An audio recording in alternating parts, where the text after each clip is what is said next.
Irwariro rihango ery'Ambarwa Regional Referral Hospital niryakira abana barukurenga 150 abarukushangwa bino burwire bw'ekokoro buri mwaka kandi Dr. Steven Asimwe orukukorera ekitongore echa Global Health Collaborative yakishobora hati n'abagambira buri mwaka ntunga abana hihi 150 warebe emyaka 8 ehingwire byo mu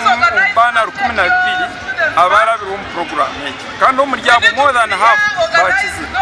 bakizire batahire bari mu mirimo yabo bari mu masomero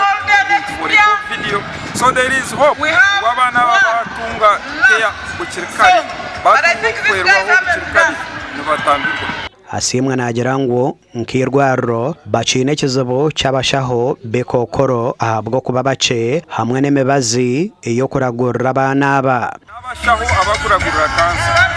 umusaho tende kimwege namare myaka etaransi ya 25 mu training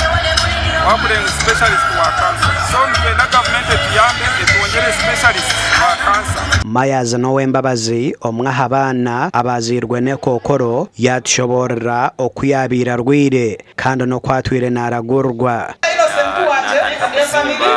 kureteshaga mu kanwa kuna sasa mu kanwa bantu ara divine mase Dr. Yanchebera